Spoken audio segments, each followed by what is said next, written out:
Según la Superintendencia Nacional de Servicios de Saneamiento, más de 800.000 personas no tienen acceso al agua potable en Lima. La Cámara Peruana de la Construcción es una vez más intermediario de ayuda, distribuyendo cerca de 5 millones de litros de agua a las familias que más lo necesitan durante el periodo de cuarentena. Para seguir haciendo esto posible, esperamos contar con tu apoyo. Recordemos que juntos somos más fuertes.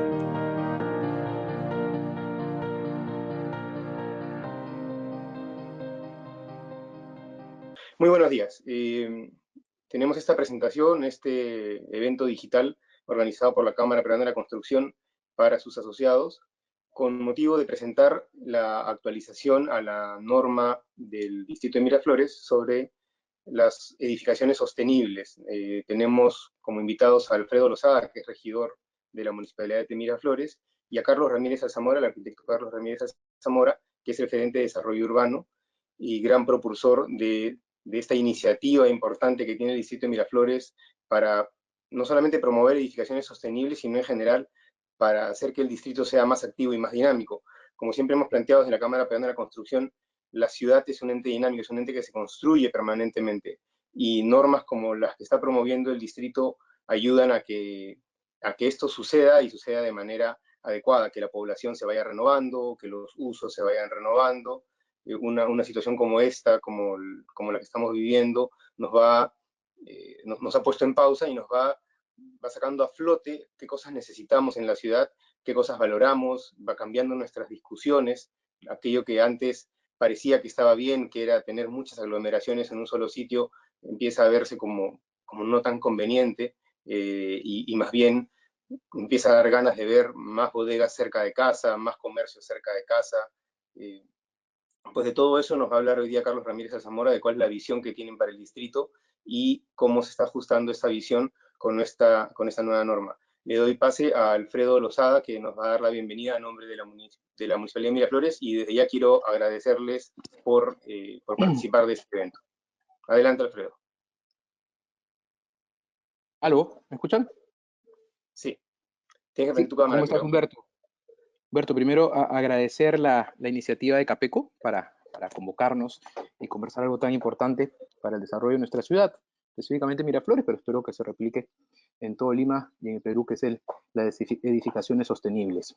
Efectivamente, el alcalde ha tenido un percance, me ha comentado ahora temprano, una lástima, esperemos que se encuentre bien, y me toca un poco ver el lado del Consejo Municipal, ¿no? Que es el órgano político de la municipalidad, que ha tomado la decisión de llevar a cabo un desarrollo sostenible de las edificaciones en el distrito y sobre todo de una manera inteligente, que es incentivándolo, ¿no?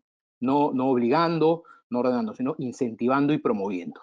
Y eso genera pues una ordenanza que fue la 510, que la sacamos a principios del año pasado, y ahora se ha modificado con la 530. Cuando se modifican normas uno puede pensar, uy, qué mal. No, a mí no me parece eso. Las normas son dinámicas y en temas tan importantes como el desarrollo urbano sostenible tiene que ser así. Se va evaluando, se va viendo qué dice el mercado, qué dicen los actores, Alfredo, las ¿podrías circunstancias. activar tu cámara, por favor? Sí, claro. Gracias. Pongo desactivar. Compartir mi cámara. ¿Activarla o desactivarla? No te escuché. Activar. Ah, compartir mi cámara. Ahí está. ¿Ahí es correcto? Ahí está, sí. La gente quiere ver. Ahí está. Perfecto. Gracias. Bueno, como les decía, entonces es muy importante para nuestra ciudad ello. Miraflores ha sido precursor en estos temas del desarrollo urbano. Mira, mi experiencia en el Ministerio de Vivienda, yo he estado varias veces ahí en varias gestiones, el día a día te gana, ¿no? Te preocupas de la vivienda, el agua, el saneamiento, que la vivienda, y se deja un poco de lado el tema urbano, el urbanismo. Y hay que recordar que parte importante del Ministerio de Vivienda es el desarrollo urbano, ¿no? Entonces está muy bien que se haga desde las municipalidades mismas que tienen el contacto directo con la gente y con la ciudad. Entonces, esta ordenanza que se emitió al principio del año pasado, ahora está siendo modificada. ¿Por qué? Y eso le decía a Carlos, al gerente que nos acompaña, persona que conoce mucho de este tema y ha liderado esto, le decía, pero ¿qué pasa? ¿Cuáles son los cambios? ¿Cuántos proyectos se han presentado? Le digo, ¿qué no resultó? Me dice, mira, pero hay cambios que hacer porque hemos visto que este certificado que se exigía es muy exigente, porque todavía hay que ver algunos mecanismos, hay que cambiar algunos ejes que hemos evaluado, son interesantes para el desarrollo urbano y merecen densificación, merecen más altura. Entonces promover por el ejército, promover me decía Carlos, por otras avenidas, y creemos que esto va a ayudar. Más aún en este momento tan delicado que vive nuestro país, como sabemos, donde estamos entrando a una parálisis económica, y el sector inmobiliario y la vivienda es fundamental, ¿no? Las características de aportar en el PBI, de ser transversal en el desarrollo inmobiliario es básico, es importantísimo. El propio gobierno nacional emitió algunas normas, creo que se puede hacer más todavía, está en proceso, hay ideas que se están viendo. Entonces, promover, incentivar y dar beneficios a los desarrolladores inmobiliarios que se preocupen por un desarrollo urbano sostenible es fundamental. Entonces, desde que se presentó esta norma, en calidad de regidor, yo por supuesto, y miembro de la Comisión de Desarrollo Urbano, apoyé esta iniciativa, y ahora que se modifica, qué bueno que se haya hecho esa evaluación. Es importante cuando se emite una norma, por experiencia, de que se evalúe. Una norma que se emite y no tiene una ley, por ejemplo, y voy a exponer un caso específico, una ley que me tocó trabajar también en algún momento, la ley de estructurización y renovación urbana. Esta ley se emitió en el 2008, creo. No tiene ni una modificación hasta ahorita. Uno dirá, ley perfecta. No, no tiene ni una modificación y tampoco tiene ni un proyecto hecho de desarrollo de renovación urbana en Lima, lamentablemente. Nunca se ha aplicado. Es decir, una ley que no se modifica o es perfecta, algo imposible, o es muy mala, ¿no? Entonces merece ser renovada. Esta norma de desarrollo, esta ordenanza, la 510, ahora se está modificando rápidamente después de una evaluación y cambiando algunos criterios. ¿Para qué? Para que sea más beneficiosa para el distrito. Entonces, apoyamos esta iniciativa. Hay que ver una cosa en esta norma. No es que, por ejemplo, en algunos ejes se haya cambiado la altura y ahora sea una altura default mejor, o una densificación que haya pasado de tal piso a tal piso. No, eso se dará en cuanto un proyecto edificatorio que se ejecute ahí cumpla con ciertas determinaciones señaladas en los requisitos que se establecen en las ordenanzas. A ver, ahí es algo, hay que tomar en cuenta eso. No es que por sí ese terreno, ese lote ubicado en un eje ya tiene mayor altura, no. Lo que ocurre es que esto es un incentivo y un beneficio que se da para los desarrolladores que tengan una conciencia de hacer edificaciones sostenibles y cumplan con las certificaciones debidas. Hay que tener claro eso porque es una diferencia importante, creo yo. Carlos Ramírez, por supuesto, el gerente de desarrollo urbano, explorará más el tema. Y también, Carlos, te pido que expongas sobre, esta es una norma distrital, cómo impacta sobre las normas metropolitanas, ¿no? Que tienen jurisdicción, sabemos, en el ámbito del desarrollo urbano, en el tema de los parámetros y la normatividad específica. Entonces, ¿cómo impacta? ¿Cómo se coordina? ¿Cómo no se contrapone? Y por qué se hace. Quiero que seas, y te pido por favor muy preciso en eso, creo que es algo que te pregunté, recordarás, cuando estábamos evaluando este tema en proyecto, y quiero que se lo expongas para que haya claridad del tema.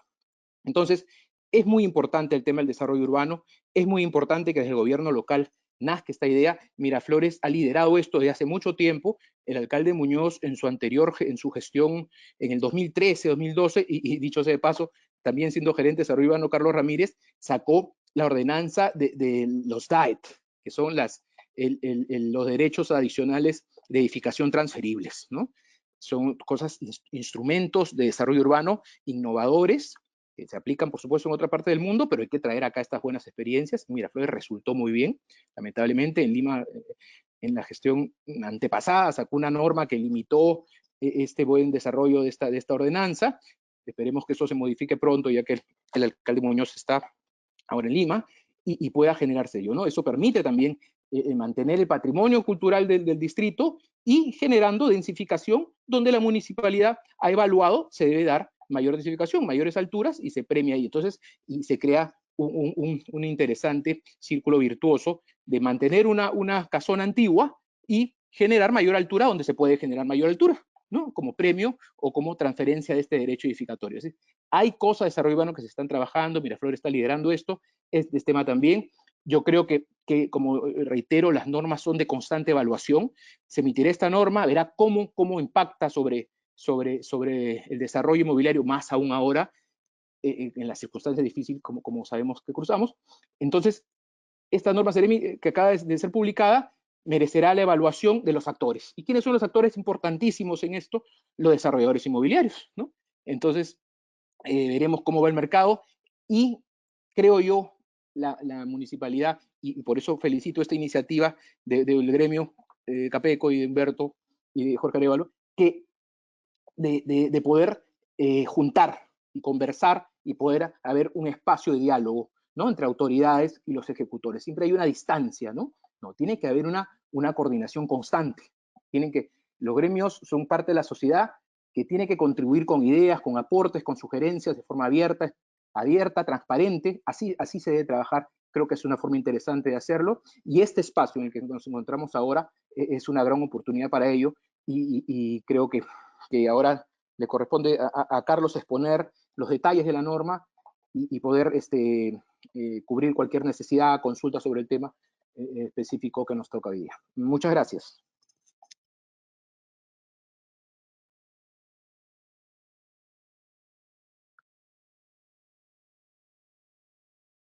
Muchas gracias, Alfredo. Sí, efectivamente, esta norma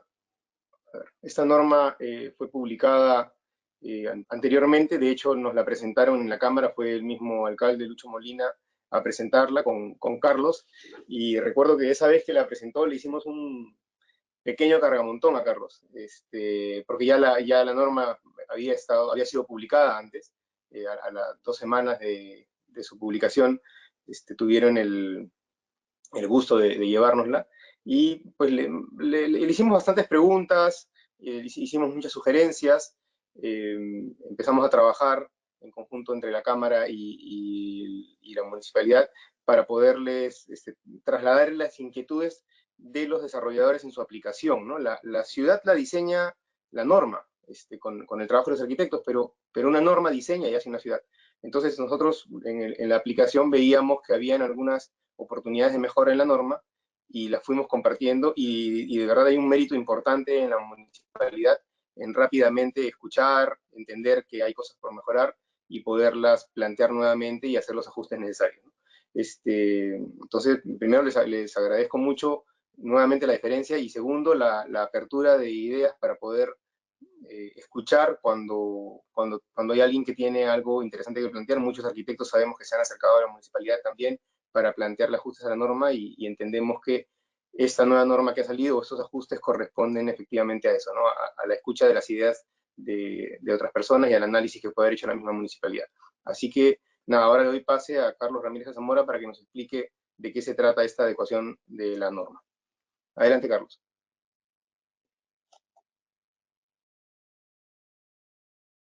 ¿Me confirman que me reciben bien, por favor? Buenos días, ¿cómo están? ¿Me confirman que me reciben bien?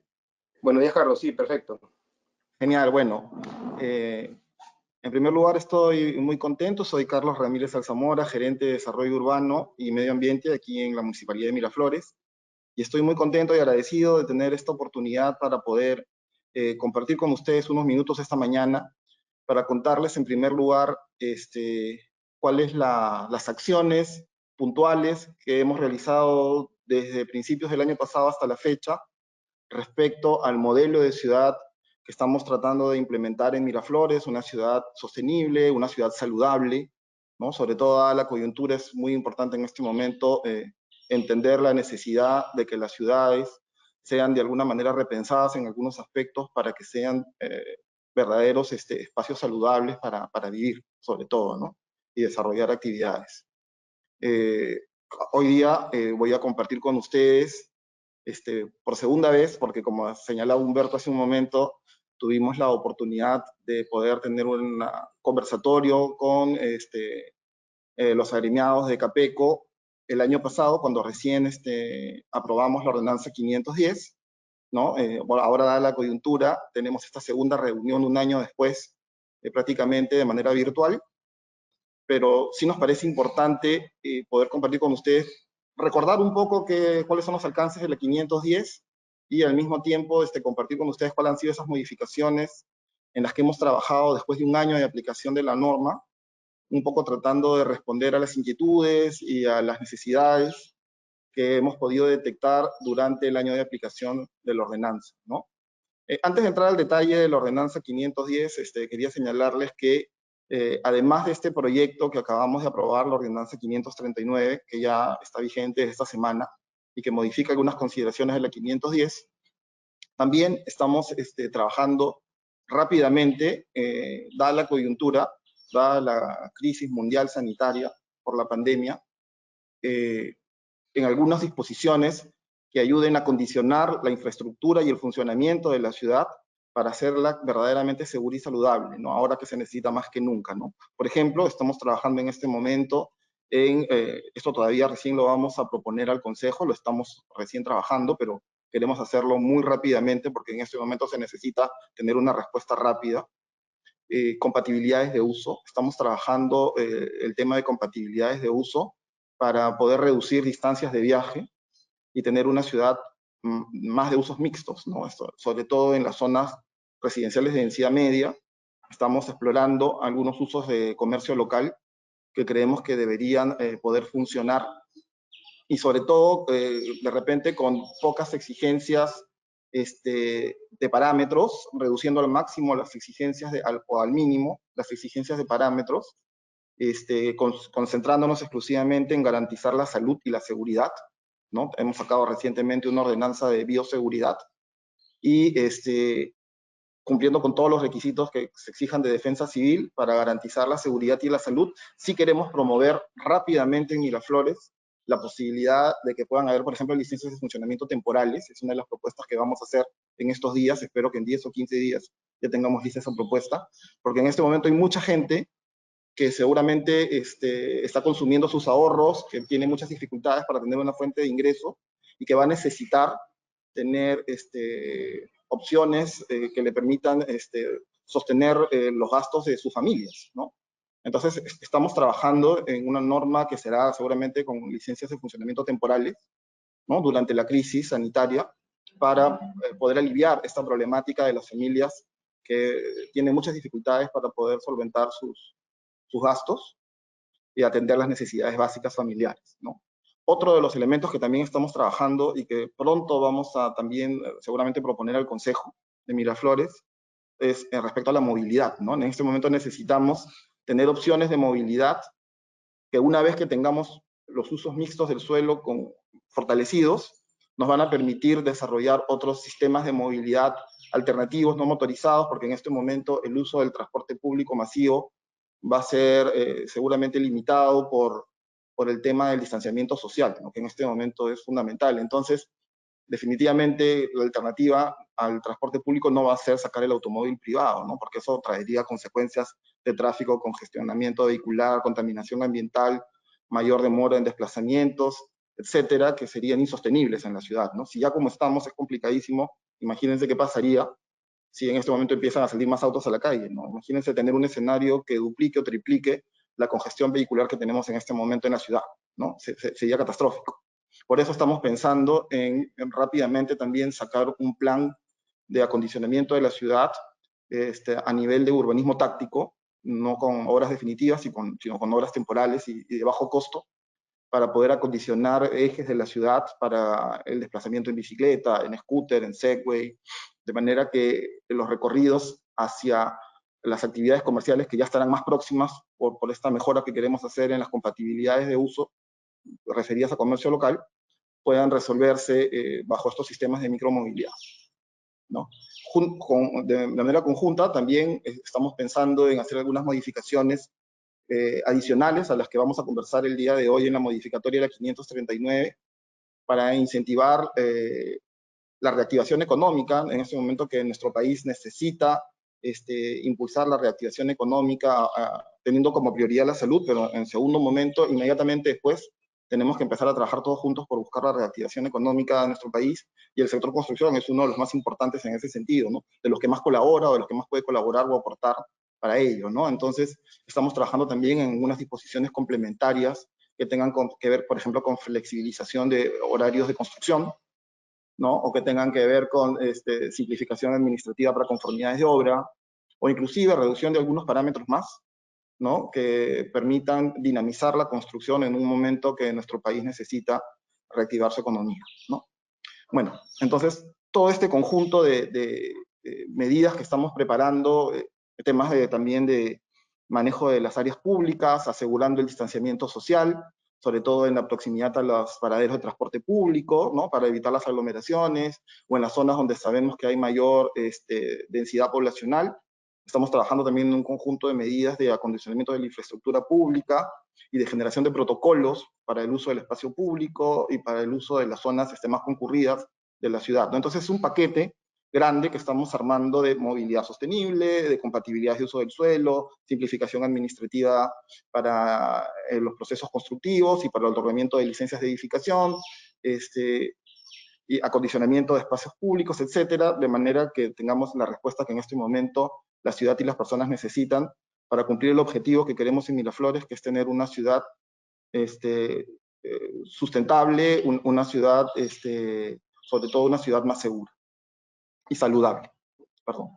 Bueno, ahora sí, voy a pasar, en primer lugar, después de esta pequeña introducción, a recordar un poco brevemente de qué trata la 510, para después comentar las modificaciones puntuales que hemos hecho. Entonces, comienzo por compartir con ustedes esta presentación para refrescar a todos cuáles son los contenidos principales de la ordenanza 510 que hemos modificado. En primer lugar, como saben, la ordenanza 510 lo que busca es tener edificaciones sostenibles. Una edificación sostenible nosotros la hemos entendido como una edificación que básicamente promueve el ahorro de energía y el confort para los usuarios de las edificaciones, ¿no? Pero nosotros no nos quedamos con este proyecto normativo de la 510 solamente con un edificio sostenible, sino que buscamos construir una ciudad sostenible. Pero para construir una ciudad sostenible no basta con la acumulación de edificios sostenibles. Es necesario también intervenir en el ámbito más importante y que prácticamente define la esencia de la ciudad, que es el espacio público, ¿no? Entonces, en ese orden de ideas, la ordenanza 510 había establecido o ha establecido un conjunto de disposiciones que buscan favorecer o mejorar las condiciones del espacio público. Una de las condiciones más importantes en ese sentido es el tratamiento de retiros, ¿no? La ordenanza 510 establecía como voluntario, el que se acogía voluntariamente a la ordenanza 510, tenía la opción de ceder o no el retiro como espacio público para ensanchamiento de veredas. Pero en el peor de los escenarios, lo que pedía la ordenanza 510 era que por lo menos los cercos sean transparentes para que, por lo menos a nivel visual y perceptual, tengamos una ciudad con espacios públicos un poco más amplios, ¿no? El ideal era que se cediera el retiro para ensanchamiento de veredas, porque el hecho de tener mayor espacio público ya acarrea un conjunto de beneficios para la ciudad, ¿no? Por ejemplo, poder arborizar más, o poder implementar mayor mobiliario urbano y equipamiento que permita atender necesidades colectivas, sociales, o inclusive el hecho de, ya teniendo mayor espacio, mayor sección en las veredas y en los espacios públicos, poder incorporar ciclovías o vías de micromovilidad que faciliten estos distanciamientos para distancias cortas, ¿no? Entonces, no nos quedamos en la 510 con el concepto de edificios sostenibles, sino que hemos tratado de ir a la idea de ciudad sostenible, procurando la mejora del espacio público. Pero como les repito, en la 510, el ceder el retiro para ensanchamiento de veredas era opcional, ¿no? Luego, en la 510, establecíamos como línea de base, como requisitos mínimos para poder adecuarnos o acceder a los beneficios que la ordenanza 510 otorga. Lo mínimo indispensable era cumplir con el Código Técnico de Construcción Sostenible, ¿no? Que justamente hablaba de la eficiencia energética y la eficiencia hídrica, ¿no?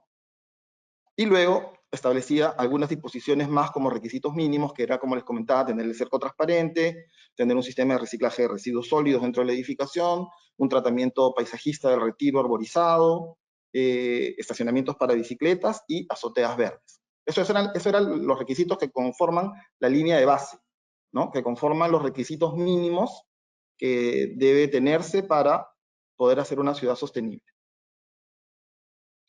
Y luego, ¿qué se otorgaba a cambio de eso? O sea, a cambio de cumplir con los requisitos mínimos para hacer un edificio sostenible, ¿qué le daba la municipalidad al inversionista a cambio? El concepto el diseño de esta norma fue buscar que hacer un edificio sostenible sea rentable para el inversionista, para el desarrollador inmobiliario, ¿no?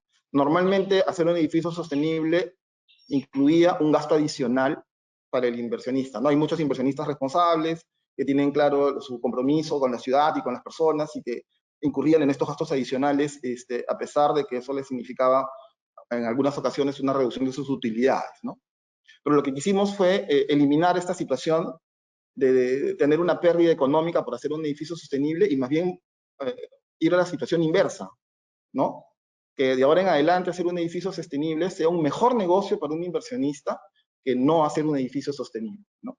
Entonces, para lograr eso, lo primero que hicimos fue analizar en cuánto se incrementaría el costo de edificación por cumplir con estos requisitos mínimos de edificación, ¿no? Y para esto, bueno, primero hicimos algunos ensayos en la oficina con el equipo técnico y luego llamamos a algunas empresas inmobiliarias amigas para poder corroborar, ajustar o afinar los cálculos que habíamos hecho, ¿no? En función de eso, llegamos a determinar que el costo de edificación se incrementaba aproximadamente en un 5% por cumplir con los requisitos mínimos que habíamos señalado hace un momento, ¿no? Bueno, esto es una generalidad, ¿no? En algunos casos ser un poco más, en algunos casos ser un poco menos, pero en promedio, digamos, llegamos a la conclusión de que por lo general el costo de edificación se incrementaba en un 5% por incurrir en los gastos de hacer el edificio sostenible cumpliendo estos requisitos mínimos que acabo de señalar, ¿no? Entonces nosotros dijimos en un primer momento que había que dar un 5% de área edificable adicional para cubrir este 5% de costo adicional también de la edificación por hacerla sostenible. Pero luego nos dimos cuenta que si solamente cubríamos el costo no estábamos dando ningún incentivo, ¿no? ¿Para qué alguien se iba a meter en todo este tema de tener que hacer mayores inversiones, instalaciones, etcétera? Si solamente estábamos cubriendo sus costos, pero no le estábamos dando un beneficio adicional. Por eso fue que decidimos no cubrir solamente el 5% de costo de la edificación sostenible, sino dar un 10% adicional de área edificable, de área techada. Con el primer 5% se cubría el costo de hacer el edificio sostenible y el otro 5% es un incremento de utilidades para el inversionista, ¿no? Y con eso lográbamos el objetivo, que era invertir la figura y que ya no sea una pérdida para el inversionista hacer un edificio, sino que sea una ganancia adicional, o sea, que gane más dinero el que hace un edificio sostenible. En este caso, cuando se cumple con los requisitos mínimos, que se incremente su margen de utilidades en un 5%, ¿no? Ampliando en 10% el área techada. Además de eso, se observó que en ciertas zonas de la ciudad se podía dar un 10% de reducción para el área mínima de departamentos y para el número de estacionamientos, ¿no? Bueno, eso era más o menos lo que planteaba como retribución para el inversionista a la municipalidad a cambio de que el inversionista cumpliera con los requisitos mínimos para hacer un edificio sostenible. Pero podíamos estar en la situación de que tal vez el inversionista pudiera acceder a hacer un edificio con mayores estándares de sostenibilidad, como por ejemplo cumplir con una certificación internacional H, ¿no? Donde hay un 20% adicional de ahorro de energía, 20% de ahorro de agua y 20% de ahorro en energía incorporada en los materiales, ¿no? Entonces, si un inversionista estaba dispuesto a realizar este nivel de exigencia mayor para la sostenibilidad de la edificación, nosotros, en los cálculos que hicimos en la oficina en su momento, identificamos que el costo de construcción ya no se incrementaba en 5%, sino aproximadamente entre 7 y 8%, ¿no? O sea, costaba un poco más caro cumplir con las condiciones adicionales para aumentar el estándar de sostenibilidad del edificio. Entonces decidimos no dar 7 u 8% adicional de área techada, sino 15% adicional de área techada, de manera que el margen de utilidades se incremente entre 7 y 8%. Si se dan cuenta, con eso estamos cumpliendo la condición que cuanto más sostenible es el edificio, mayor es el margen de utilidades del inversionista, ¿no? del desarrollador inmobiliario. Complementariamente a esto, también identificamos como beneficio reducir en un 15% el área mínima de departamentos en ciertas zonas del distrito, ¿no? Y finalmente, la 510 establecía o establece que si el inversionista o el desarrollador inmobiliario llega a obtener el máximo nivel de sostenibilidad acreditado en el mercado con una certificación internacional, por ejemplo, de tipo LEED, ¿no? Entonces, la retribución de la municipalidad o el beneficio que la municipalidad otorga para compensar la inversión es un 25% adicional de área techada. En los cálculos que hicimos en la oficina, y esto sí lo hicimos sobre edificios ya construidos, identificamos que aproximadamente el costo de construcción se incrementa en un 15% cuando se busca una certificación LEED, inclusive una LEED Platinum, ¿no? Este ejercicio se hizo con una LEED Platinum, con 2 edificios LEED Platinum, que hay en Miraflores, y que han sido desarrollados por amigos inversionistas. Entonces, sabiendo que el costo de edificación se incrementó en estos proyectos en alrededor de un 15%, nosotros decidimos dar un 25% adicional de área techada, con lo cual el margen de utilidades ya no aumenta ni 5, ni 7 y 8, sino 10% adicional, ¿no? Entonces, cuanto más sostenible es el edificio, mayor es el margen de utilidades para el inversionista, ¿no? Y aquí, de nuevo, adicionalmente, establecíamos un 25% de reducción en el área mínima de departamentos, y aquí sí un 25% de reducción del número de estacionamientos, ¿no? En la 510, el beneficio de reducción de estacionamientos es solo para el caso de que se cumpla con un certificado del máximo nivel de sostenibilidad, ¿no? Un LEED o un BREEAM.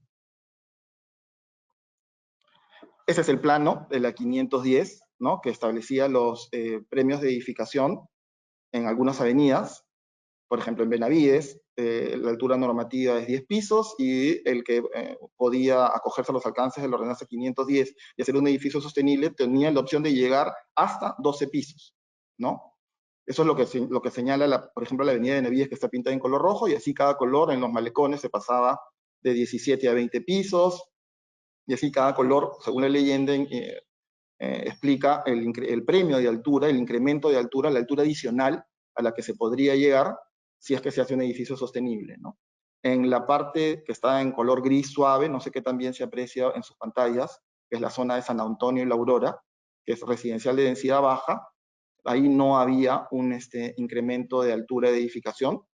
Y en la zona que está en color blanco, es decir, desde la vía expresa hacia el cuartel San Martín, hacia San Isidro, toda esa zona de Miraflores, que es aproximadamente el 60-65% del distrito, quizá, tenía un piso de altura, ¿no? Para todos los lotes que dan a vías locales, a calles, ¿no? Ahora, ¿cómo funciona el premio de altura, el beneficio de altura adicional de la 510? No es que si uno hace un edificio sostenible, automáticamente accede a 2 pisos extras en Benavides, ¿no? El beneficio de altura adicional, como hemos visto en las láminas anteriores, es una cantidad de metros cuadrados, ¿no? Por un porcentaje adicional de edificación. ¿Cómo se aplica estos metros cuadrados? Para esto es necesario que entendamos que el premio, por ejemplo, de 2 pisos en Benavides, o sea, pasar de 10 a 12 pisos, esos 2 pisos extras deben pensarse o entenderse como unos cajones vacíos, huecos, en los cuales se pueden ir acumulando los metros cuadrados adicionales a los que se haya accedido por el nivel de sostenibilidad de la edificación, ¿no? Entonces acá tenemos 3 escenarios. Podría ser que, por ejemplo, siempre con el ejemplo de Benavides, que tiene estos 2 cajones vacíos encima, que nos permitirían llegar hasta 12 pisos, uno haya realizado, es una empresa constructora, un desarrollador inmobiliario que no tiene mucha espalda financiera y que solo puede cumplir con el nivel mínimo de certificación sostenible que establecía la 510, entonces accede solamente a un 10% adicional de área construida. Y con ese 10% adicional de área construida, solamente esa cantidad de metros cuadrados le da para ocupar uno de los 2 cajones vacíos extras. Es decir, ese proyecto llegaría, en este ejemplo, no hasta los 12 pisos, sino solamente hasta 11, porque con la cantidad de metros cuadrados a los cuales ha accedido como premio, como bonificación por edificio sostenible, no llega a ocupar el 100% de esos 2 cajones vacíos adicionales que le estamos dando para pasar de 10 a 12 pisos, ¿no? El segundo escenario que podría ser es que de repente el inversionista que tiene un poco de mayor espalda financiera hace un edificio sostenible de nivel intermedio, ¿no? Con una certificación H, ¿no? Entonces adquiere en lugar de 10%, 15% adicional de metros cuadrados de edificación, y esa cantidad de metros cuadrados de edificación sí le alcanza para ocupar esos 2 cajones vacíos que están encima de los 10 pisos, y con eso sí ocupa los 12 pisos completos que le permite la avenida de Benavides si es que se adhiere al sistema de beneficio por la 510, ¿no? Y el tercer escenario posible podría ser que de repente esta empresa constructora hace un edificio sostenible de máximo nivel porque tiene los recursos y la capacidad de hacerlo, o porque su mercado, el mercado al que va a vender o alquilar, le exige que sea con esas condiciones, que muchas veces sucede, y entonces adquiere un 25% adicional de metros cuadrados para edificar, y esa cantidad de metros cuadrados sobrepasa los 2 cajones vacíos que tenía encima en Benavides. O sea, tiene más metros cuadrados que los 12 pisos. Llega a los 12 pisos y le sobran metros cuadrados, ¿no? En el caso que le sobren metros cuadrados, que ya no puede aplicar ahí porque la altura máxima que se ha dado son 2 pisos, la ordenanza 510 establecía que esos metros cuadrados que a uno le sobraban los podía transferir a otro proyecto sostenible que tenga el mismo inversionista en otra parte del distrito, donde le faltaba justo unos metros cuadrados para llegar al tope que en esa otra zona se permitía, o que los pueda vender a otra empresa, a otro desarrollador inmobiliario, de manera que nunca se perdía el beneficio de la utilidad adicional, ¿no? Lo que hemos tratado es de garantizar la utilidad adicional, y una de las cosas que comentaba hace un momento Humberto del cargamontón que me hicieron en la primera reunión, es ¿por qué no dábamos más altura? ¿No? ¿Por qué no hacíamos rascacielos en Miraflores y de repente autorizábamos muchas mayores alturas de edificación en lugar de premios de 2 o 3 pisos, ¿no? Y bueno, lo que contestamos en ese momento, y lo vuelvo a reiterar el día de hoy, es que nosotros en Miraflores estamos procurando hacer edificaciones sostenibles, estamos dando premios de alturas, estamos permitiendo algunas alturas adicionales, pero sin perder de vista el modelo de ciudad que estamos buscando, que es un modelo de ciudad en el que para nosotros es muy importante mantener la escala humana de la ciudad, ¿no? Nosotros creemos que ya generar edificios de altura demasiado importante empiezan a deshumanizar la ciudad, ¿no? Empieza a sentirse que ya la ciudad no está diseñada ni pensada para ser habitada por personas, ¿no? Sino que uno se termina sintiendo aplastado por la ciudad a nivel perceptual, demanda mayores equipamientos para atender las mayores densidades, y en algunos casos trae problemas de asolamiento, etcétera, ¿no?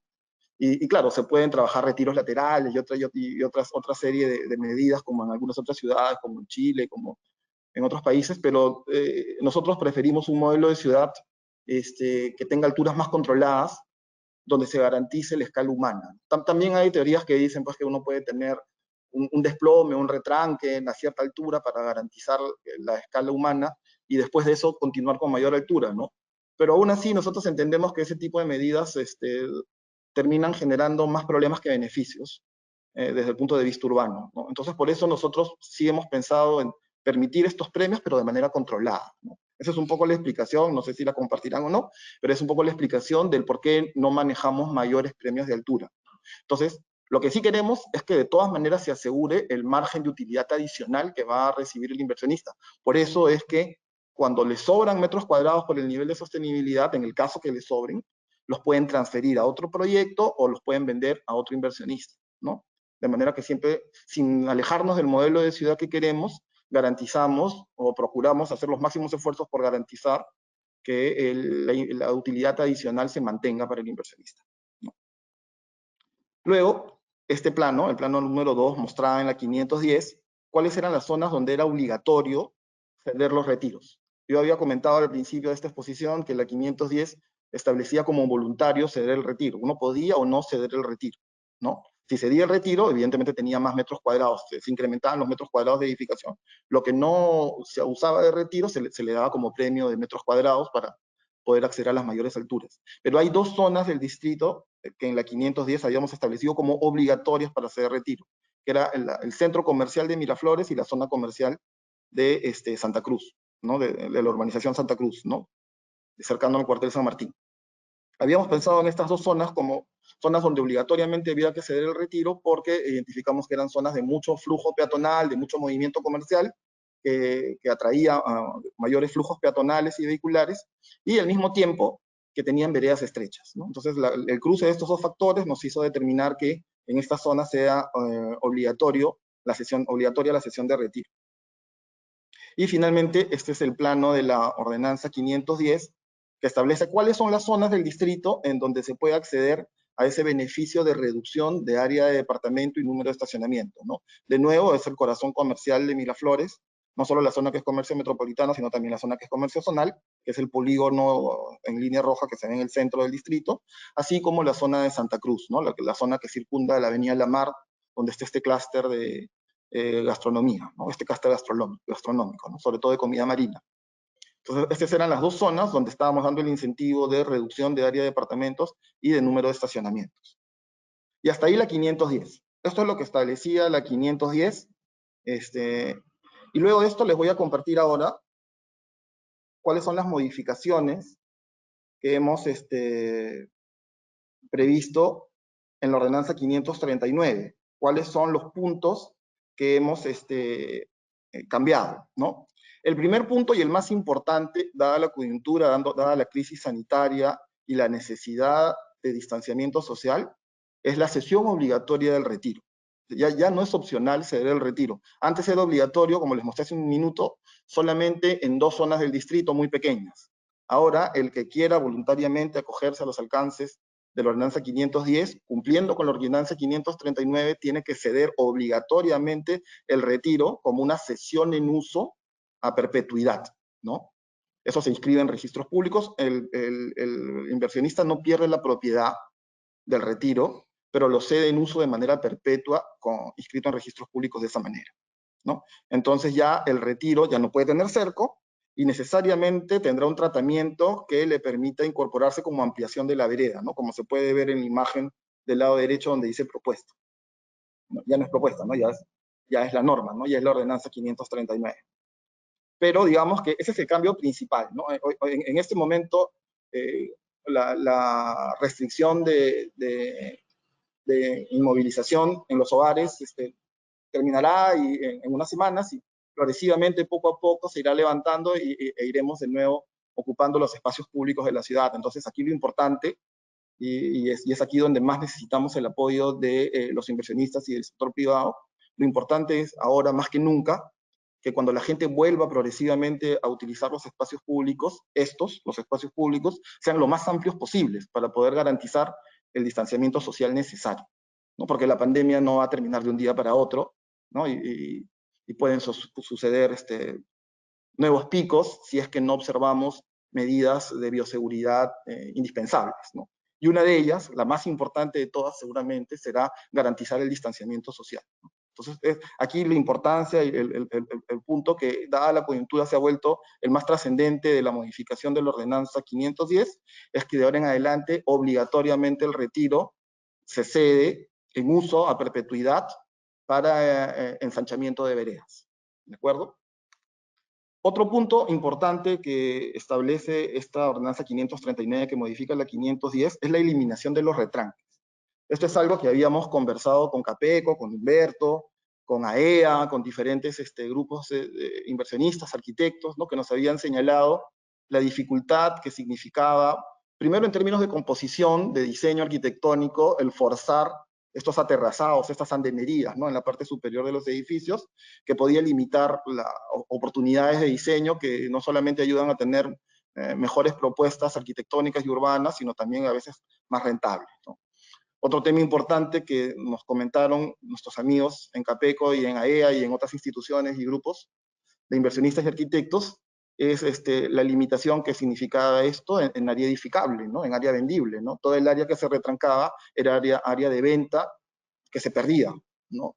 Y finalmente, algo que también pusieron mucho énfasis los amigos con los que tuvimos la oportunidad de conversar y discutir durante este año de aplicación de la 510, es el tema estructural, ¿no? Que finalmente no imposibilitaba, pero complicaba y encarecía la estructura, este tema de tener los retranques sucesivos, ¿no? Entonces, este conjunto de motivos, sumados a que desde un punto de vista urbano, el análisis que hemos hecho es que la parte superior de los edificios, dada la sección que tienen las calles, es poco registrable, ¿no? Nadie camina mirando el cielo, ¿no? Uno camina con la mirada hacia adelante y tiene un determinado ángulo de registro visual, y que normalmente la parte superior de las edificaciones termina estando fuera del ángulo de registro visual, y entonces en verdad no complicaba demasiado que una edificación tenga 1, 2 o 3 pisos más, ¿no? A plomo de fachada, ¿no?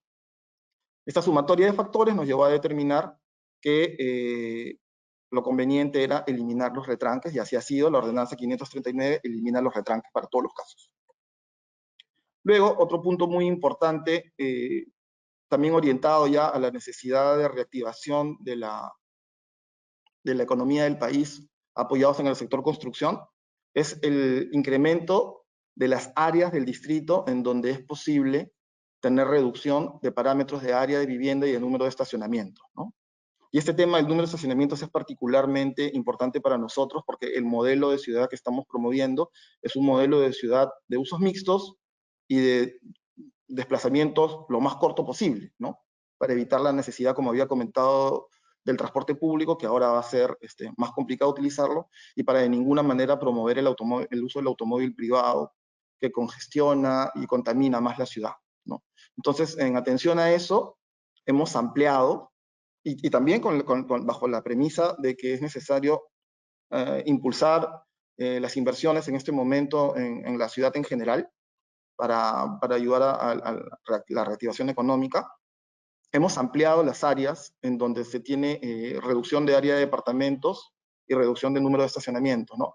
Antes era, como ven, arriba, al lado izquierdo, eso es lo que está en la ordenanza 510, que era solamente el corazón comercial, la zona que es comercio metropolitano y comercio zonal en el centro de Miraflores, Tomás Marzano al lado derecho y la zona de Santa Cruz al lado izquierdo, ¿no? Ahora, la ordenanza 539 deja sin efecto el plano que está arriba a la derecha, y en sustitución de él entra en vigencia con la 539 el plano que está abajo, a la derecha. Arriba a la izquierda, perdón, era el que ya no vale, y abajo a la derecha es el nuevo plano, el de la ordenanza 539, que como ven amplía el eje de Benavides, el eje de 28 de Julio, el eje de República de Panamá, en la zona de La Aurora y San Antonio, y prácticamente toda la zona que es residencial de densidad media, además de las zonas comerciales, desde la Vía Expresa hasta el cuartel San Martín, todo lo que está pintado en color rosado. ¿Cuáles son las partes que no entran? El borde de la Huaca, para mantener un poco la... No, el borde de la Huaca sí, perdón. La única parte que no entra es el borde del Parque Melitón Porras. Es la única parte que no entra, ¿no? Todo el resto del distrito que tiene zonificación residencial de densidad media, sí está siendo flexibilizado en parámetros de área mínima por departamento, sin número de estacionamientos, siempre y cuando el edificio sea sostenible, ¿no? Ese es un cambio bastante importante que creemos que va a promover y alentar mucho la edificación. Este cambio no se ha aplicado para zonas residenciales de densidad baja, ¿no? Entendiendo que en una zona residencial de densidad baja hay menos población flotante y por lo tanto menor necesidad de estacionamientos, entonces no hay tampoco necesidad de reducir parámetros, ¿no? Y bueno, además también por algunos motivos políticos, ¿no? Se ha preferido dar prioridad a la tolerancia o a la flexibilización de parámetros de área de vivienda y de número de estacionamientos en las zonas residenciales de densidad media y en las zonas comerciales del distrito. Pero de todas maneras, es una ampliación significativa, ¿no? Estamos seguramente más que duplicando el área que se podía flexibilizar antes, ¿no? Otro cambio importante que establece la ordenanza 539 respecto a la ordenanza 510 es la incorporación de nuevos ejes adicionales, donde se permite el beneficio o el premio de altura adicional, ¿no? Los ejes que se han incorporado son la Avenida del Ejército, ¿no? Se ha incorporado 28 de julio y se ha mejorado el premio en República de Panamá. Lo demás continúa más o menos igual. Y otra cosa que se ha hecho es el cambio de nomenclatura, ¿no? Porque antes la nomenclatura del premio se daba en un número de pisos. Se decía que la altura nueva es 12 pisos, o que la altura nueva es 15 pisos, o que la altura nueva es 20 pisos, ¿no? Se decía el número de pisos total, ¿no? Pero eso en este momento ya no es posible porque haría inaplicable la ordenanza 510. Lo que sucede es que después de sacar la ordenanza 510, unos meses después, sacamos la ordenanza 520. Y la ordenanza 520, ¿qué es lo que hace? Dice que ahora en adelante la altura comercial ya no es 3,60 metros como máximo, sino 4 metros. Hemos aumentado la altura de piso a piso de área comercial, para zonas comerciales, de 3,60 a 4 metros. Y hemos dicho también, adecuándonos a lo que señala el Reglamento Nacional de Edificaciones, que las alturas de edificación pueden ya no considerarse en pisos, sino en metros, ¿no? Entonces, aplicando la ordenanza 510, una zona, por ejemplo, un lote en Benavides, que tiene zonificación comercial, ¿no? Comercio zonal. Se le aplicaba la altura de 10 pisos, era multiplicar 10 pisos por 3,60 cada piso, son 36 metros, ¿no? Y ahora con la 520, la altura comercial ya no es 360, sino 4 metros. Entonces, en lugar de tener 10 pisos por 360, es 10 pisos por 4 metros. El edificio ya no tendría 36 metros, sino tendría 40 metros, ¿no? Y como la altura se puede considerar en metros y no en pisos, dentro de esos 40 metros uno podría acomodar ya no 10 pisos, sino tal vez 11 o 12, ¿no? Dependiendo la altura de piso a techo, ¿no? Creo que con 330 podrían tener, en lugar de 10 pisos, 12 pisos en esos 40 metros, ¿no? Entonces, estábamos llegando a los 2 pisos adicionales sin necesidad de utilizar la 510, cuando aprobamos la 520. Por ese motivo, es que ahora la 539 ya no dice que la altura adicional en Benavides es 12 pisos, sino dice más 2. ¿Qué significa ese más 2? Que sobre el número de pisos al que lleguen, utilizando la 520, sean 10, 11 o 12, sobre esa altura tienen 2 pisos más, ¿no? O sea, se mantiene el premio. Lo que estamos haciendo es mantener el concepto de premio de altura, para que siga siendo atractivo utilizar la 510. Y para que no haya ningún problema de interpretación a la hora que se busca una licencia de edificación, para que al inversionista y a los funcionarios municipales y a todos nos quede claro cómo se aplica esto, es que se ha optado por este cambio de nomenclatura. Entonces, esa es la explicación del por qué ahora este plano, en lugar de decir el número total de pisos, dice los pisos adicionales que se están otorgando, ¿no? Eso, además de los ejes que les acabo de comentar que se han incorporado, que es la Avenida del Ejército, 28 de julio, y se ha mejorado República de Panamá. Aquí hago el comentario que me pidió Alfredo hace un momento, el regidor Lozada, y es ¿cuál es el marco legal que nos permite hacer esto, ¿no? En vías locales nosotros tenemos las competencias para regular alturas, pero en vías metropolitanas la competencia para regular alturas la tiene la Municipalidad Metropolitana de Lima, ¿no? Entonces, ¿cómo es que nosotros hemos modificado dando estos premios de alturas en vías metropolitanas? Lo que hemos hecho es utilizar un artículo de la Ordenanza 920 que señala que para el caso de que la Ordenanza 920 es una ordenanza de Lima para Miraflores, ¿no? Que nos delega facultades. Es una ordenanza a través de la cual Lima le delega facultades a Miraflores. Y entre esas facultades que Lima le delega a Miraflores está en uno de los artículos que la Municipalidad de Miraflores podrá establecer condiciones especiales de edificación para lotes frente a parque en avenida y en esquina. No dice que podrá tener más alturas expresamente, por eso es que no podemos cambiar el plano de alturas, pero sí dice que podrá tener condiciones especiales de edificación. Entonces, una condición especial de edificación para Miraflores es el hecho de que la edificación sea sostenible y por eso el incremento de altura. Lo estamos manejando utilizando ese artículo de la norma. Con ese mismo artículo se trabajó el premio de altura para la ordenanza 387, que es también la que hacía referencia hace un momento Alfredo, que es la que permite proteger el patrimonio, ¿no? Con transferencia de derechos edificatorios. Ese mismo argumento fue el que se utilizó cuando se utilizó ese argumento legal de este artículo de la 920, el alcalde de Miraflores era el actual alcalde de Lima. Al alcalde de Miraflores en ese momento le pareció correcto el uso de este dispositivo normativo. Entonces, ahora que el alcalde de Miraflores es alcalde metropolitano, el criterio se mantiene, ¿no?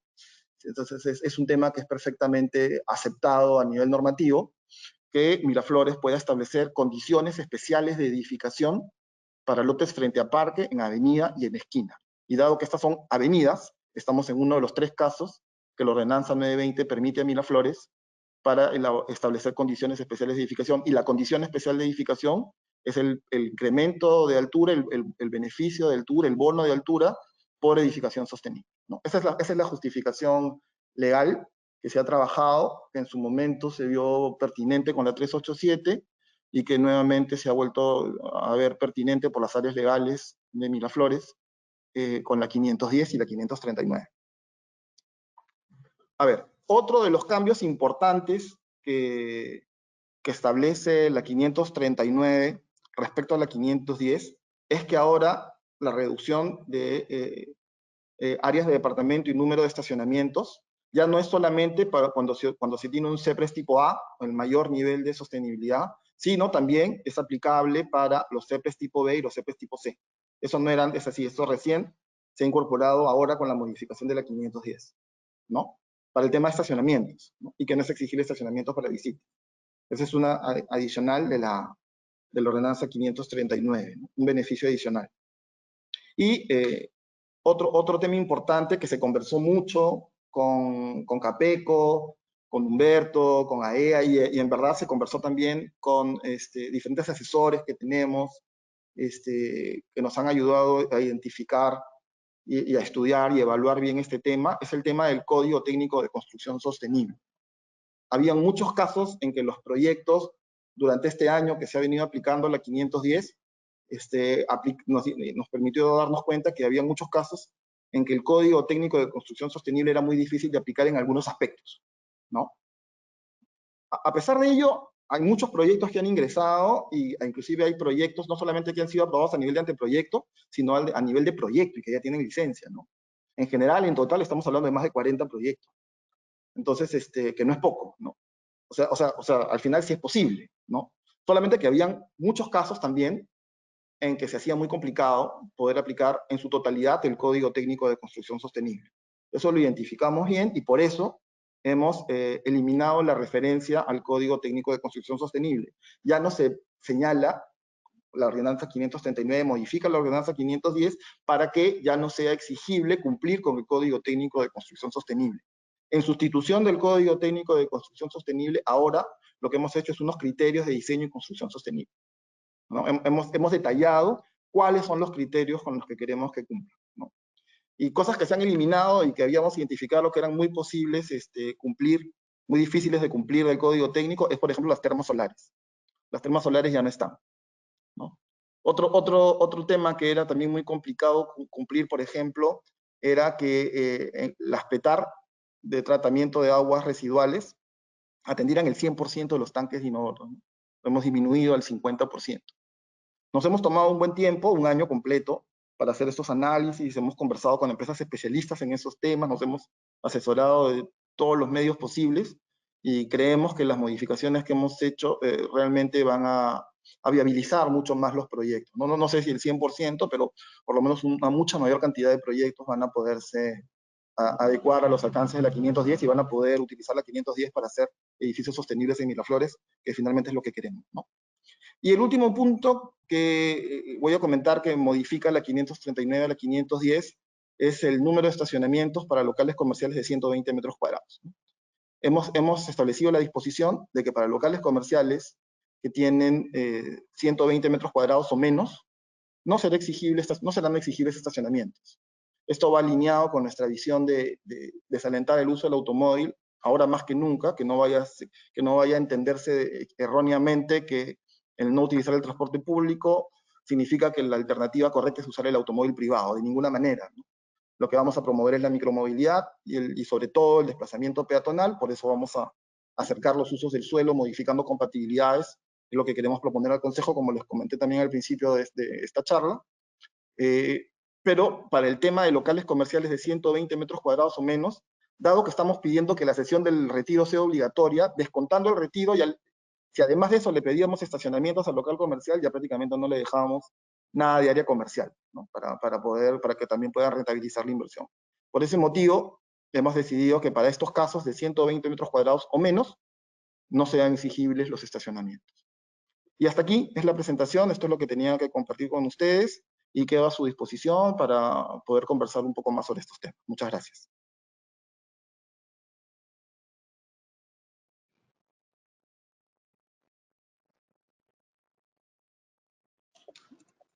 Muchas gracias, Carlos. Te pido que te quedes conmigo porque hay algunas preguntas que nos han enviado nuestros asociados. Te agradezco a nombre de la Cámara y le agradezco también a Alfredo y a Lucho Molina, que no nos puede acompañar nuevamente por la exposición, por el tiempo y por la apertura. Vamos directo a hacer algunas preguntas. Efectivamente, tú has sostenido que las edificaciones ahora tienen, con esta norma, la posibilidad de generar menos estacionamientos, de entregar menos estacionamientos. La obligación se reduce. Pero aún reduciendo esta obligación, bajo lo que nos va mostrando la coyuntura actual y la vuelta a una nueva normalidad, lo más probable es que esos estacionamientos se queden holgados. Hoy día, no sé si la gente puede hacer el ejercicio de los que viven en edificio de bajar hoy día al sótano de su edificio y ver cuántos estacionamientos están ocupados y cuántos no. Es probable que encontremos que hay una sobreoferta de espacios de estacionamiento que tienen que ver con requisitos normativos, ¿no? Efectivamente, en algún momento los peruanos salimos de la pobreza del año 2001 y la gente empezó a comprarse auto y empezaron a abundar los autos en la calle y en algunos lugares empezaron a escasear los espacios de estacionamiento, pero creo que nos hemos pasado al otro lado y hoy día los requisitos de estacionamiento son muy, muy altos. Independientemente de esta reducción que se está proponiendo, esta es una pregunta recurrente, es si tienen previsto reducir más aún los requerimientos de estacionamiento, considerando uno, que hay bastante propuestas de micromovilidad en toda la ciudad. Estoy viendo ahora un post del alcalde Muñoz que está quitándole un carril a algunas vías temporalmente para las bicicletas. Ese carril los autos no lo van a recuperar, o sea, ese carril ya está perdido, los ciclistas no van a devolver ese carril durante muchos años. Entonces, es muy probable que las motos eléctricas, los scooters, las bicicletas, el uso de las veredas, o sea, los peatones terminen quitándole espacio a los autos. Si esto es así, como pensamos que va a pasar y está pasando en otras ciudades, hoy día nos van a seguir quedando holgados los estacionamientos. No sé si tienen alguna idea me adelanto, de cuándo estarían reduciendo más aún los requisitos de estacionamiento en Miraflores. Sí, Humberto, gracias por transmitirnos las inquietudes de los amigos inversionistas. Mira, definitivamente estamos absolutamente alineados en esa manera de entender las cosas. Sabemos que en este momento ciudades en Colombia lo están haciendo, en Barcelona, en Milán, en diferentes ciudades, ¿no? Es la respuesta natural frente a la coyuntura, promover la micromovilidad, que es algo que nosotros venimos haciendo desde el inicio de la gestión, ¿no? Recuerda que una de las primeras cosas que hicimos como gestión municipal fue continuar el trabajo que se había venido realizando en la gestión municipal anterior en Miraflores para que sea posible tener bicicleta pública en Miraflores, ¿no? Entonces, sí, definitivamente nosotros queremos trabajar en esa dirección. Sabemos inclusive que hay ciudades en las que la normativa no establece un número mínimo de estacionamientos, sino un número máximo de estacionamientos, ¿no? Que es la figura inversa, ¿no? No sé si estamos preparados como sociedad en este momento en Miraflores, en Lima, para entender una norma de ese tipo. Tal vez la transición tenga que ser un poco más gradual, pero definitivamente esta coyuntura sí amerita una respuesta en ese sentido y una respuesta rápida. Nosotros estamos proponiendo, trabajando un proyecto normativo que yo me imagino que lo debemos tener listo en unos 7 o 10 días, ya para empezarlo a discutir con el resto de autoridades en la municipalidad, primero con la gerencia municipal y el despacho de alcaldía, y luego para someterlo a consideración del Consejo de Regidores de Miraflores. Y en este proyecto estamos trabajando, como les comentaba al principio de mi exposición, varios puntos de adecuación de la ciudad, uno de los cuales es justamente una mayor reducción al número de estacionamientos. Acaba de salir un decreto legislativo, no me acuerdo el número, creo que es el 1469, me corrigen si ese no es el número, que establece la obligatoriedad de adecuar los requisitos y parámetros municipales a lo que establece el Reglamento Nacional de Edificaciones, ¿no? Que por lo pronto tiene índices de estacionamientos mucho menores que los que tiene Miraflores. Entonces, esa podría ser una de las alternativas que manejemos, u otra. Estamos en este momento en evaluación, pero debemos tener ya un esquema desarrollado y listo para discutir en una semana o 10 días. Con lo cual, tal vez en unos 20 días, Dios mediante, podríamos tener de repente ya, evidentemente, si el Consejo lo estima conveniente, podríamos tener una norma de ese tipo ya vigente, ¿no? Que básicamente, entre otras cosas, lo que haría sería reducir significativamente las exigencias de estacionamientos, ¿no?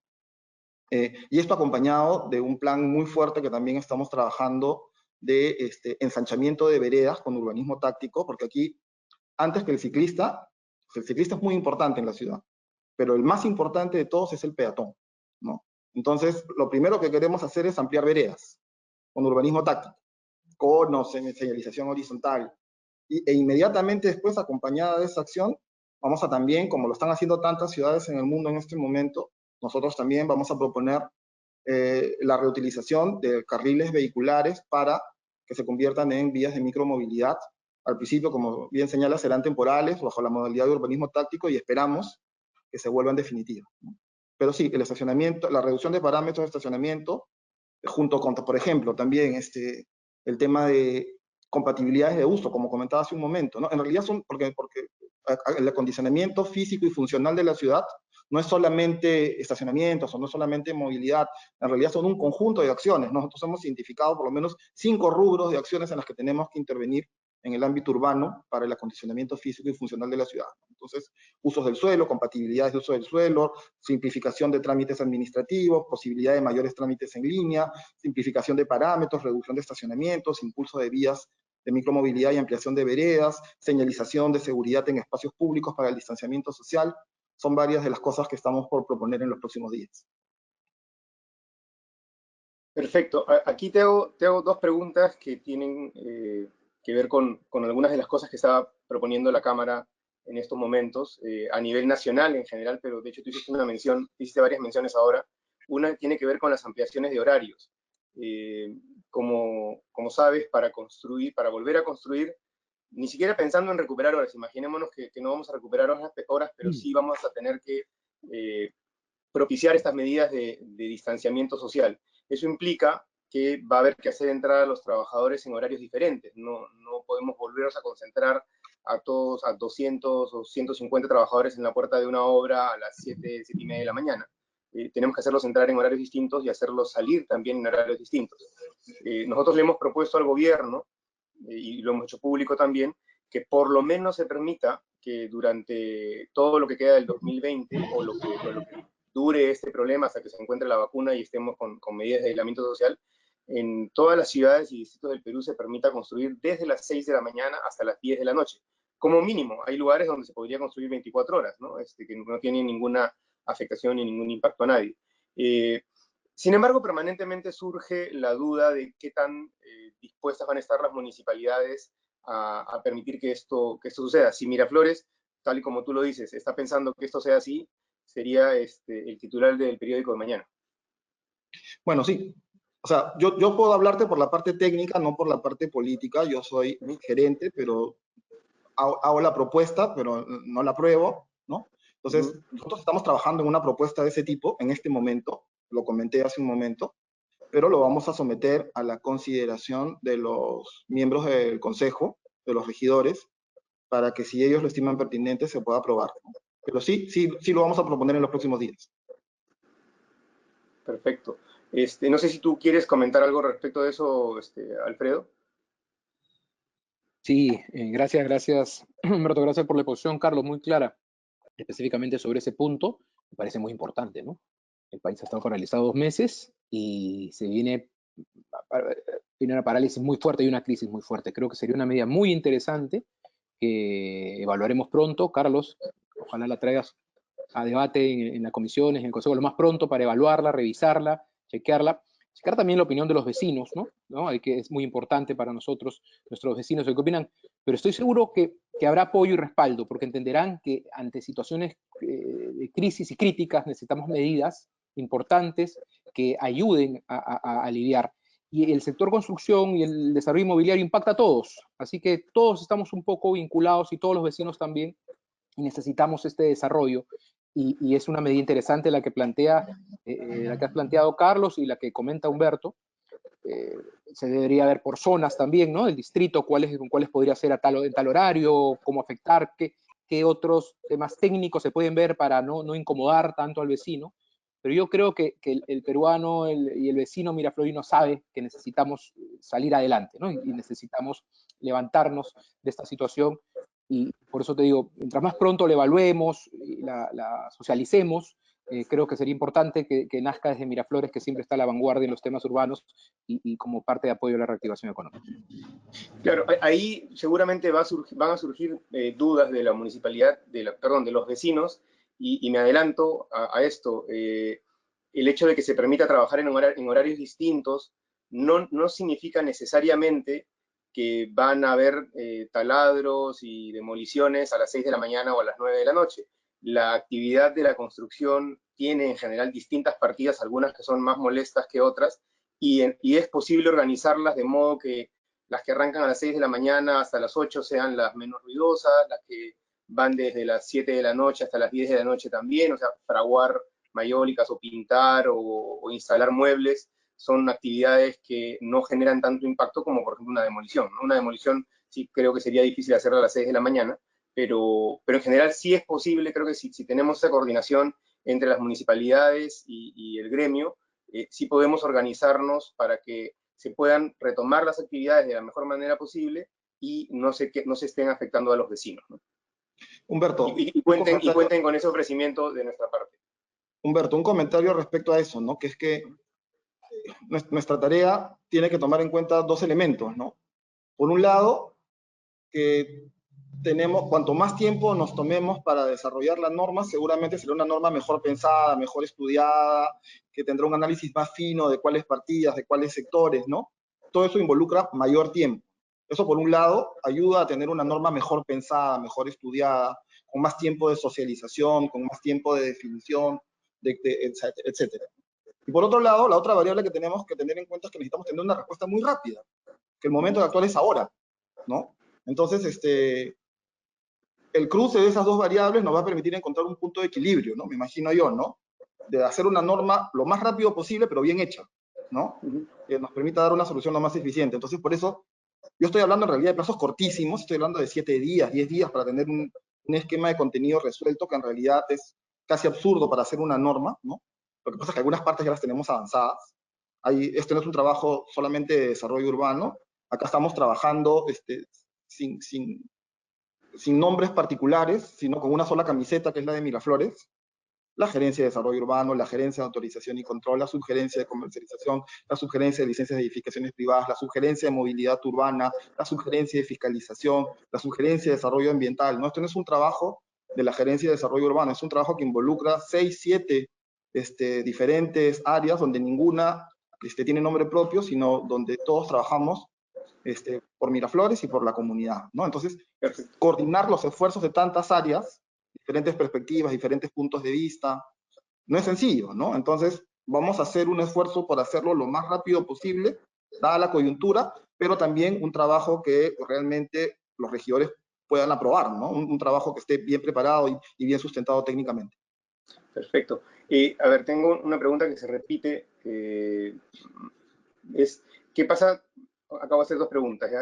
Primero, ¿cómo tienen pensado la vuelta a la presentación de proyectos, a las evaluaciones de anteproyectos, las reuniones de comisiones? No sé si ustedes ya han hecho algún trabajo con el Colegio de Arquitectos o con los revisores urbanos, con el Colegio de Ingenieros. O sea, nos gustaría saber un poco qué es lo que se tiene previsto para retomar la actividad administrativa, todos los trámites de las empresas o de las oficinas de proyectistas. Esa es la primera. Y la segunda es, hay empresas o proyectistas que han presentado proyectos que ya están aprobados, tienen anteproyecto o licencia de construcción incluso, y ahora van a querer adecuarse a esta norma, a los beneficios de esta norma, ¿no? A la mayor altura, a la no necesidad de retranques, y preguntan si es necesario también ceder el retiro en primer piso, o sea, hacer todas las, o sea, si es necesario adecuarse a todas las condiciones o se pueden acoger solamente a las que decidan. Ya, con respecto a la primera pregunta, sí estamos en coordinaciones con el Colegio de Arquitectos. Seguramente esos aspectos también van a ser tratados en este proyecto normativo que estamos trabajando, para que tengan el sustento legal correspondiente. Sí trabajamos con revisores urbanos y lo vamos a seguir haciendo. Y lo que vamos a procurar seguramente es tratar de convertir la mayor cantidad posible de trámites en línea, ¿no? Esa seguramente va a ser el centro de gravedad de las modificaciones en este sentido, ¿no? Tratando de bajar los riesgos, ¿no? de sanitarios al máximo, ¿no? Esto seguramente va a encontrar una respuesta más concreta en el proyecto normativo que vamos a sacar en las próximas semanas, ¿no? Lo más pronto posible. Lo segundo es que sí es posible, respecto a la segunda pregunta, sí es posible acogerse a los alcances de la ordenanza 539, estés en la instancia que estés, pero no puedes escoger a cuáles te acoges y a cuáles no, ¿no? Si te acoges a la ordenanza 539, te acoges a todo, ¿no? A lo que te beneficia, a lo que no te beneficia, a lo que beneficia a la ciudad y a lo que beneficia al inversionista, ¿no? El acogimiento es al 100% de los términos de la ordenanza, pero sí es posible acogerse sin importar la instancia en la que estés. Carne con hueso. Está bien. Ahora, también me hacen una acotación.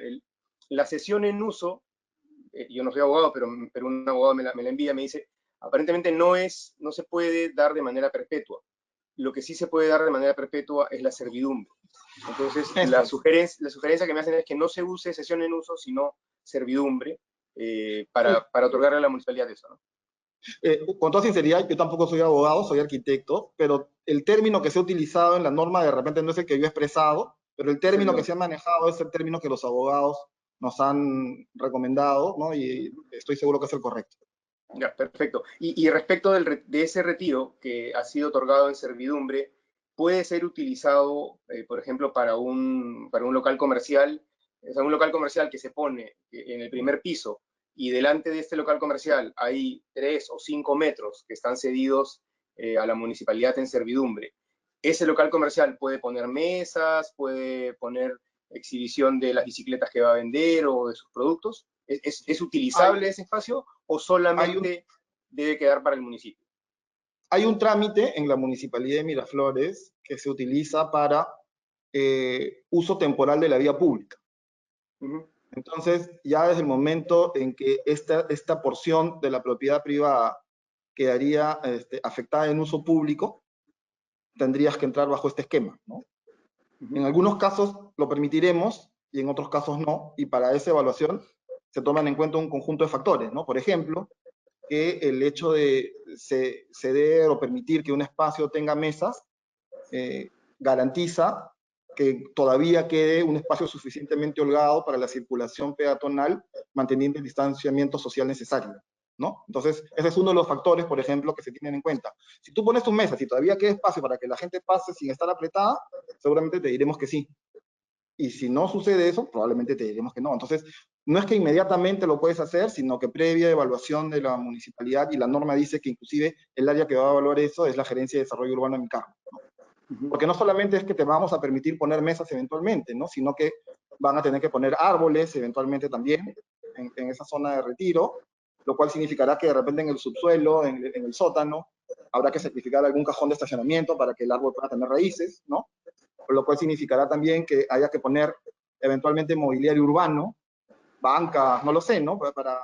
Dependiendo también del tipo de mobiliario de la zona que haya, tener un análisis para cada caso. Mobiliario de micromovilidad, también seguramente vamos a pedir, ¿no es cierto?, para que la gente tenga donde parquear la bicicleta o el scooter cuando se desplace en el distrito. Son un conjunto del tipo de pavimento que les vamos a pedir para el ensanchamiento de la vereda. Son cosas que se van a tener que evaluar para cada caso y dentro de esa evaluación estará también la autorización o no de mesas u otras cosas en la vía pública. Pero Claro, si es factible, sí, evaluación. Hay un espacio, y esta conversación me parece que lo hemos tenido alguna vez, hay un espacio que el distrito de Miraflores ha sido diseñado en una época en la que no habían muchos autos y la berma que acompaña a la vereda en muchos casos, en la habilitación urbana es una berma de estacionamiento. Hoy día esa berma de estacionamiento ya no tiene utilidad en términos cuantitativos porque la demanda es bastante más alta. Esa berma de estacionamiento en realidad, y este comentario lo he tenido también en el chat con varios arquitectos, es el espacio más bien llamado, o sea, no es que nos parezca que no esté bien dejar el retiro y acompañar el ensanche del espacio, ¿no? y la apertura del espacio para el peatón, pero el espacio llamado a que la vereda sea más ancha y la ciclovía también sea más ancha, esta famosa berma de estacionamiento, ¿no? Que hoy día en gran parte de Miraflores está tomada por los propios vecinos, ¿no? En algunos casos están las tipas que han sembrado hace años cuando se urbanizó el distrito, pero en otros a alguien le gusta el cactus y puso su cactus, otro puso su ficus. En algunas partes se han convertido como en medio jardines privados o extensiones de los vecinos, pero ese es el espacio llamado al ensanche de la vereda. Me preguntan que hay un tema, aparece una colisión en la norma porque en algunos casos se permite reducir el número de estacionamientos con la aplicación de la ordenanza de sostenibilidad, pero cuando llegas a estar debajo de 1, igual el requisito de 1 prevalece. ¿Cómo se trata eso? Si, por ejemplo, en un edificio se requieren 60 estacionamientos y los puedes bajar a 45, por ejemplo, pero tu requisito por número de unidades es 50. ¿Cómo se hace con ese valor negativo? ¿Está permitido llegar a 45 aun cuando no vayas a dotar de una unidad de estacionamiento o no? No, la norma sí señala que se debe cumplir con el número mínimo por departamento al que se haya llegado, ¿no? Eso sí lo señala la norma expresamente. Pero lo que vamos a hacer para mejorar esa situación con esta norma que estamos preparando para los próximos días es bajar aún más los estándares, ¿no? Pero ese negativo no se puede absorber, ¿no?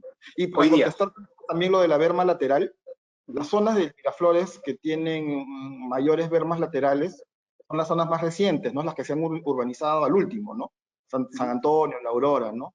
Las zonas de Miraflores que se urbanizaron antes, las primigenias, la zona fundacional de Miraflores, ¿no? La zona que está cerca de la bajada Balta, tiene otro tipo de urbanización en que la mayoría no tiene bermas laterales, ¿no? Entonces, ahí hay muchas zonas del distrito donde la única opción para poder ensanchar veredas es tomar retiros, ¿no? Además, ten en cuenta también que los espacios de la calzada van a ser necesarios en muchos casos también para vías de micromovilidad, además de ampliación de veredas, ¿no? Entonces, en realidad, siempre nos queda corto el espacio y siempre tener la opción de ganar espacio público en este momento nos parece una buena alternativa. Perfecto. Luego tengo otras preguntas adicionales. Se está pidiendo uso de gas.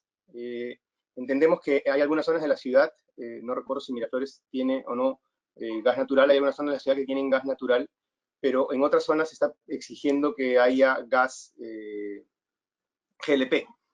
El GLP tiene bastantes efectos contaminantes y la energía eléctrica, la verdad es que es la forma más segura de trasladar energía y el Perú produce energía eléctrica con hidroeléctricas y hoy día también con paneles solares y con molinos de viento.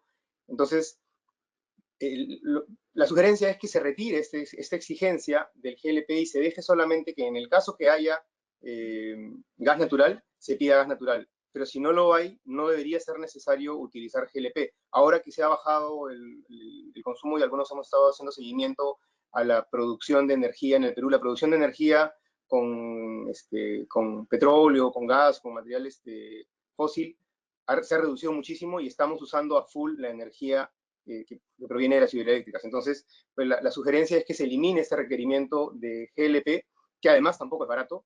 El gas natural es el que es barato, el que le resulta barato a la gente, y el GLP, como te digo, resulta bastante contaminante. Vamos a evaluar lo que nos proponen, lo vamos a evaluar. Perfecto. Bueno, me piden también que confirme si el aumento en la altura en pisos adicionales se computa también en metros lineales. No sé si puedes volver a explicar esa parte. Sí. Pongo el ejemplo de nuevo, ¿no? En Benavides se permiten 10 pisos. Entonces, el premio es +2. Benavides tiene zonificación comercial, comercio zonal. La altura normativa antes de la 520 era como máximo 360 de piso a piso. Ahora es 4 metros, la 520 cambia a 4 metros, la altura máxima de piso a piso. Entonces, si uno hacía un edificio en Benavides antes de la 520, tú tenías que multiplicar 10 pisos, que es lo que te permite la altura del eje, por 360, te salían 36 metros. Ahora con la 520, no multiplicas por 360, multiplicas por 4. Te salen 40 metros. Y ahora con la 520, adecuándonos a lo que establece el Reglamento Nacional de Edificaciones, la altura se considera en metros. Entonces, no tendrías necesariamente 10 pisos, porque en 40 metros pueden entrar 12 pisos inclusive. Si manejas una altura de 330, me parece que entran 12 pisos, ¿no? Entonces, tú podrías llegar a 12 pisos en Benavides aplicando la 520 y no la 510. Entonces, lo que establece la 510 es que sobre la altura a la que puedas llegar, aplicando la 520, tienes 2 pisos más, para que se mantenga atractivo el premio de la 510. Esa es la explicación. No, perfecto. Hay una sugerencia, también, bueno, me quedan todavía unos minutos para hacer un par de preguntas. Pero, ¿cuál es la visión para el diseño de los retiros? ¿Qué es lo que se puede y qué no? ¿De quién es la responsabilidad de diseñar ese espacio? ¿Se incluirá como parte del expediente o queda en manos de la municipalidad esa decisión? Ya, el diseño debe ser coordinado con la Gerencia de Desarrollo Urbano. Va a ser la Gerencia de Desarrollo Urbano la que establezca las pautas, porque hay condiciones específicas que tienen que ser tomadas en cuenta para cada sector. Por ejemplo, el tratamiento de piso que va a tener ese retiro no va a ser estándar, ¿no? Dependerá mucho del tipo de piso que tenga la vereda que se enfrente. Y el tipo de pavimento cambia según la zona del distrito, ¿no? O puede cambiar. Entonces, ahí, por ejemplo, va a haber una exigencia por parte de la Gerencia de Desarrollo Urbano. El mobiliario urbano que se incorpore ahí, que se incorpore en el retiro, dependiendo la zona en la que esté, será de un tipo o de otro, y dependiendo la necesidad, dependiendo la población flotante que acceda a esa zona, habrá que poner bancas o no ponerlas, ¿no? Esas son cosas que las vamos a determinar en cada caso desde la Gerencia de Desarrollo Urbano. El tema de árboles se pondrá uno, de repente el frente es muy amplio y permite poner 2, son cosas que vamos a evaluar desde la Gerencia de Desarrollo Urbano para cada caso. La necesidad de poner estacionamientos para vehículos de micromovilidad, ¿no? Si es una zona en la cual hay altos flujos peatonales porque está dentro del recorrido desde la estación de transporte público hasta una fuente de trabajo importante, entonces los lotes que estén en ese tránsito seguramente necesitarán estar provistos en el retiro de estacionamientos de micromovilidad, ¿no? Entonces, hay un análisis para cada caso que se tendrá que hacer de manera coordinada con la Gerencia de Desarrollo Urbano. Eso lo financia el privado, eso lo financia el inversionista, y después queda de administración municipal. ¿Y ya está establecido el procedimiento o lo van a establecer? Una regulación más puntual del procedimiento se puede sacar a través de un decreto de alcaldía, porque la ordenanza 539 faculta al alcalde para establecer las disposiciones complementarias para la mejor aplicación de lo dispuesto en la ordenanza. Ya, Humberto. sí, porque... Adelante, Alfredo. Sí, sobre ese tema me parece que lo adecuado, una sugerencia, es que en el proyecto edificatorio, en el proyecto que se presente desde el anteproyecto, se haga la propuesta. Que el privado haga la propuesta, ¿no? Venga ya con la propuesta, eso ahorra chamba y la municipalidad le evalúa, ¿no? Para eso sería poner unos criterios generales, unos criterios y generales, que los privados, que los desarrolladores inmobiliarios puedan tener en cuenta a la hora de su desarrollo del proyecto. Entonces es mucho más armónico. Entonces, eleva la propuesta y en ese componente la municipalidad tiene un derecho a veto, a interpretación, a coordinación, pero ya sobre la base de una propuesta presentada en todo el desarrollo inmobiliario, que va a tomar en cuenta, por ejemplo, el estacionamiento de bicicletas, por ejemplo, que podría ser un muy buen espacio para ponerlos, ¿no? Esa zona, ¿no? Y eso creo que va a quedar bien siempre, o diferentes temas técnicos, y ahí va la imaginación de los arquitectos. Pero creo que debe partir del privado. Presenta su proyecto y sobre eso ya tienes una evaluación. Te hace más fácil la vida también, ¿no? Y a la municipalidad, y estoy seguro que van a tomar toda la evaluación del caso a la hora de presentarlo. Es una sugerencia. Gracias. Ok, perfecto.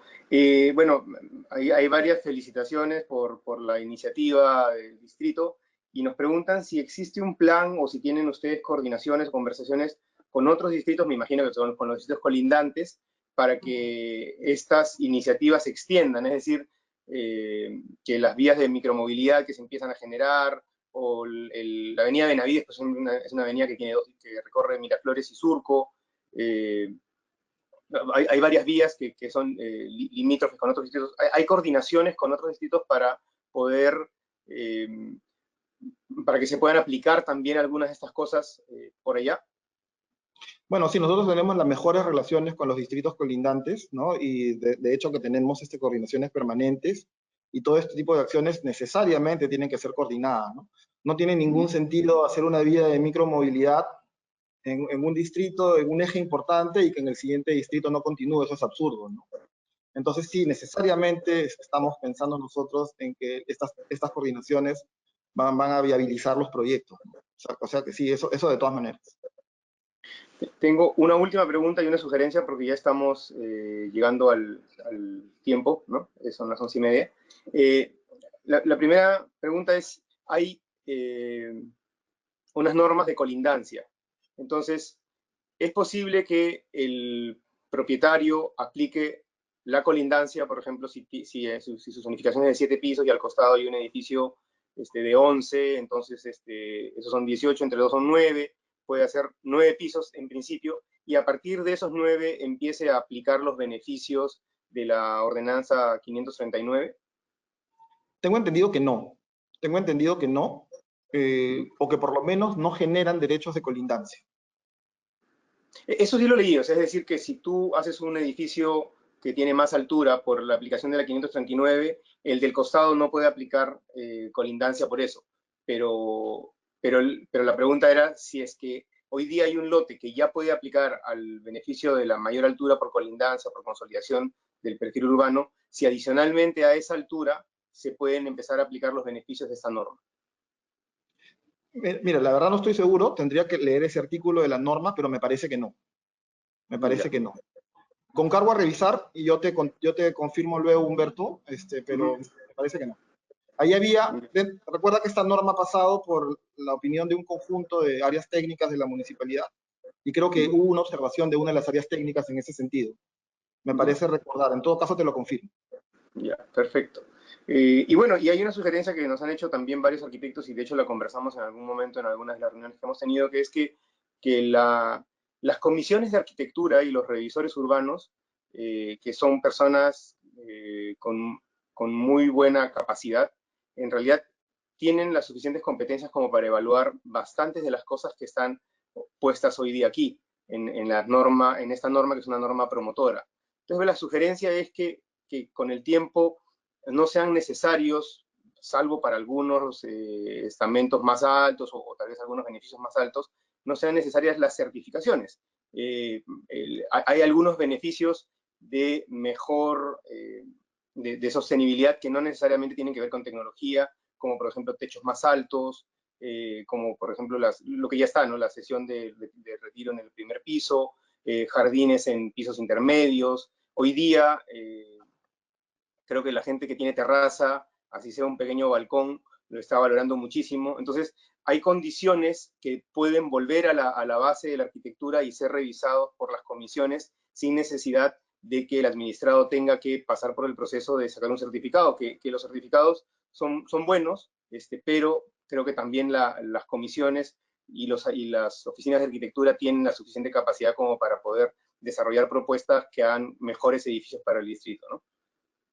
Sí, no te falta razón en lo que dices, pero en este momento la mejor manera que tenemos de garantizar, de asegurar el nivel de sostenibilidad de la edificación es con una certificación internacional, ¿no? Que inclusive, por ejemplo, te permite acreditar que inclusive hay ahorro energético en los materiales de construcción, por ejemplo, ¿no? Desde la procedencia del material de construcción. O sea, en verdad sí reconocemos un conjunto de beneficios que este tipo de certificaciones internacionales dan a los proyectos, sin perjuicio de que efectivamente hay muchas empresas de arquitectura que pueden hacer edificios de muy buena calidad también, sin necesidad de una certificación, pero esto nos ayuda a tener un estándar homogéneo para todos, ¿no? Eso por un lado. Y me has hecho acordar, Humberto, algo que quería comentar en el minuto que nos queda, y es dentro de este tema que estás comentando de calidad de la arquitectura, que es una de las cosas que queremos incorporar en este proyecto que vamos a sacar en los próximos días, próximas semanas, de acondicionamiento físico y funcional de la ciudad frente a la pandemia, y es el hecho de que vamos a seguramente establecer beneficios adicionales a cambio de que la arquitectura incluya, por ejemplo, un espacio de desinfección dentro de las viviendas. O dentro de los locales comerciales, ¿no? Cosas que en este momento, claro, no lo podemos obligar, no lo podemos exigir, pero estamos pensando que necesariamente la arquitectura va a tener que cambiar, ¿no? Hoy día uno llega a su casa y se quita los zapatos antes de entrar a la sala, ¿no? Como se hace en ciudades del norte de Europa o en Asia, ¿no? Y que es una costumbre que recién la estamos nosotros implementando. Entonces uno necesita, cuando entra a la casa, tener un lugar donde lavarse las manos, por ejemplo, o donde quitarse la ropa con la que viene de la calle y ponerse una ropa que esté limpia, ¿no? Entonces, empezamos a notar, empezamos a vislumbrar que se hace necesario que la arquitectura sufre algunas modificaciones, acondicionamientos que permitan dar seguridad sanitaria a las personas que la habitan, ¿no? Entonces, y otro tema importante, por ejemplo, también es la holgura de los espacios comunes dentro de las edificaciones y la circulación, ¿no? Que permitan garantizar distanciamiento social. Porque ahora es un poco complicado hablar de densidad, como tú señalabas al principio, pero sin embargo yo creo que con las debidas medidas sanitarias sí podemos manejar ciertas densidades, ¿no? Siempre y cuando las manejemos correctamente. Entonces, ampliación de áreas comunes, ampliación de circulaciones y áreas de desinfección, áreas de control, pequeñas esclusas, ¿no? en los ingresos a los departamentos que nos permitan mantener la higiene, vamos a premiarlas seguramente con algunas medidas que vamos a proponer en la ordenanza que vamos a sacar. Perfecto. Bueno, no sé, Alfredo, si tú quieres dar algunas conclusiones antes de pasar al cierre. Tu micrófono está apagado. Sí, me quedo con unos temas que quedan en agenda, que es lo importante, ¿no? Ya estamos avanzando y qué viene, ¿no? Primero, lo que hemos comentado de este cambio en los protocolos para las edificaciones, los horarios que se están analizando y según Carlos ya está avanzado, esperemos que siga así. El tema de los usos mixtos, que permiten concentrar la ciudad y evitar tanto traslado, ¿no? Pues si concentras una ciudad, le das al lugar, acercas el lugar de trabajo, el comercio, a la gente, a la vivienda, creo que ayuda mucho, y eso va con la correspondencia de bajar el requisito de los estacionamientos, ¿no? Porque ya el auto comienza a ser menos necesario y por tanto la ciudad se adecua a ello. Y el tratamiento que se puede dar para las comisiones virtuales y el tratamiento del gobierno digital, ¿no? Del gobierno electrónico, porque es muy importante eso, ¿no? Ya la persona que va, presenta un documento, tiene que regresar a hablar con uno, cuando esto ya se puede hacer, y lo vemos en este momento, de manera virtual, desde la reunión de comisiones o el trabajo de los revisores urbanos, como señaló Humberto, que también puede llegar a otros aspectos relacionados a las certificaciones.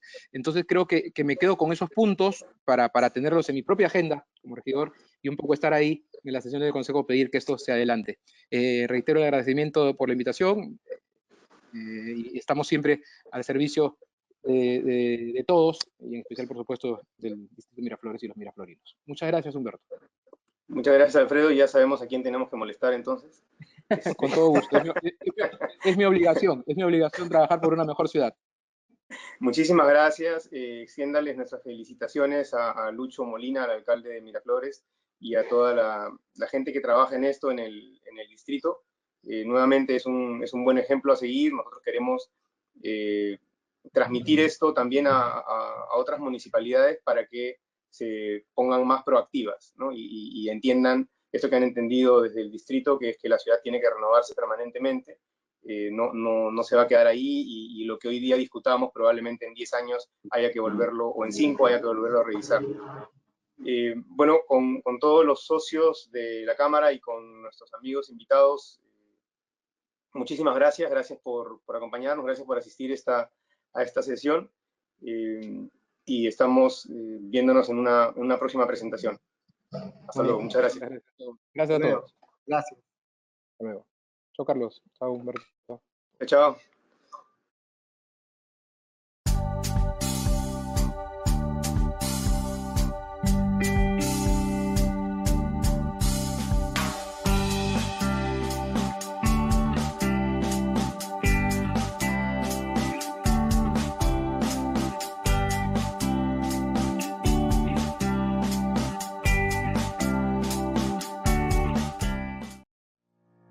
Según la Superintendencia Nacional de Servicios de Saneamiento, más de 800.000 personas no tienen acceso al agua potable en Lima. La Cámara Peruana de la Construcción es una vez más intermediario de ayuda, distribuyendo cerca de 5 millones de litros de agua a las familias que más lo necesitan durante el periodo de cuarentena. Para seguir haciendo esto posible, esperamos contar con tu apoyo. Recordemos que juntos somos más fuertes.